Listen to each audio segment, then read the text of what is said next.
Hi students, today I will teach you the Sultans of Delhi, lesson number 3. Apart from inscriptions, coins, monuments, history in written form, Tariq provides information on the Sultanate. It was written in Persian language of administration, the Delhi Sultans.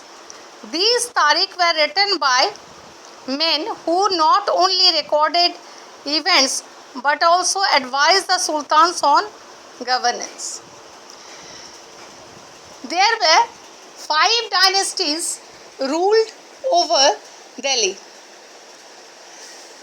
First is Mamluk dynasties from 1206 to 1290.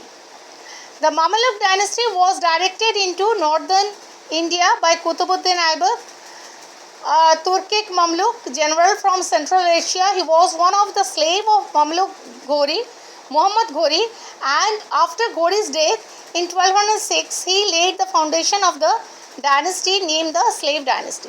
So, Qutbuddin Aibak was the founder of the slave dynasty, and after Qutbuddin Aibak, other sultans were Samsuddin, Iltutmish, Ghiyasuddin, Balban. The 3 great sultans of the dynasties were themselves sold and purchased during their early lives. In 1236, Razia, the daughter of Iltutmish, became the sultans of the Delhi Sultanate. The chronicles of this period, Minhaj-uz-Siraz, says that she was more able and qualified than all other brothers. But the nobles in her court were uncomfortable at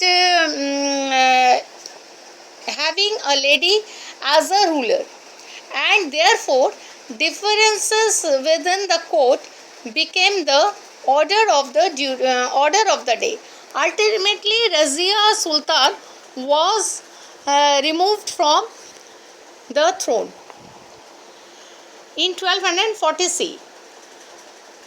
Next, we will see from garrison town to the empire. Till the late 13th century, the control of the Sultanate was largely confined to heavily fortified towns with the presence of the soldiers known as garrison town. Now, what do you mean by garrison town? Garrison town means that fortified military post where troops are stationed. Therefore, in the beginning, the major part of the revenue of the Sultanate came from the tribute and plunder of the territories surrounding the garrison towns. The accession of Balban in around 1265 provided the Sultanate with an iron-willed ruler who aimed at consolidation the hinterlands of the garrison towns for constant extraction. Forest areas were cleared in the Ganga Yamuna Doab, and these lands were given to the peasants. Many new towns and fortresses were also built to suitable the mukti or the local commanders.